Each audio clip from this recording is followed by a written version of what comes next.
Mike Veale, the disgraced former Cleveland Police Chief Constable and Wiltshire Police Chief Constable, we mentioned this in a report on the 9th of April this year, is still sitting pretty, earning up to £100,000 a year from public money as an advisor to Leicestershire Police's Police and Crime Commissioner Rupert Matthews, whilst awaiting his gross misconduct hearing that seems to be taking an awfully long time to happen.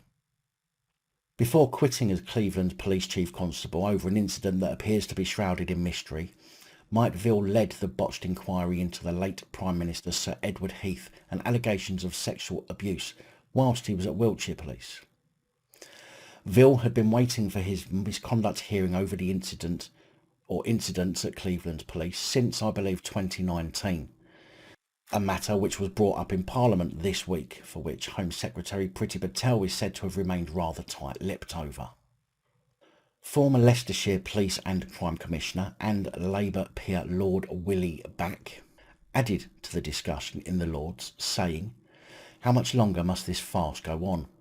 You have a twice disgraced ex-chief constable awaiting a gross misconduct hearing that by law should have been heard months ago, still advising for good money a police and crime commissioner in holding the Leicestershire Police to account. You couldn't make it up. The Home Secretary is never short of advising on the right and wrong. Why is she and the Home Office so silent on this scandal?" Home Office Minister Baroness Williams of Trafford said, "Arrangements for the misconduct hearing of former Chief Constable Mike Veale are a matter for the Cleveland Police and Crime Commissioner, and it would be inappropriate to comment further while these proceedings remain ongoing." But they don't remain ongoing, they haven't even started yet. Pressing the front bench, Conservative peer Lord Lexton added, "May I remind the House that I have used every means open to me to try and help bring the notorious Mike Veale to book ever since, as Chief Constable of Wiltshire, he conducted an appallingly biased investigation of the allegations of sex abuse against Sir Edward Heath. I also remind the House that, in Cleveland, where he was Chief Constable, he is due to face a gross misconduct hearing. It was announced a year ago, but has not even started. Meanwhile, Veale lives the life of Riley on £100,000 a year as an advisor to the so-called Conservative Police and Crime Commissioner for Leicestershire and Rutland, and who must have taken leave of his senses. This scandal really must end. May I ask that arrangements be made for a small cross-party group from this House to see the Home Secretary as soon as possible." After Lord Back's comments, Lady Williams added, "It is a matter for the legally qualified chair to convene a misconduct hearing, usually within 100 days, but it can be longer if the interests of justice will be served, and therefore the legally qualified chair has obviously made a judgment on that. Well, then that judgment should be made public. In terms of the issue of Leicester, it is a matter for the Leicester Police and Crime Commissioner. The government will not intervene in a matter with the Police and Crime Commissioner."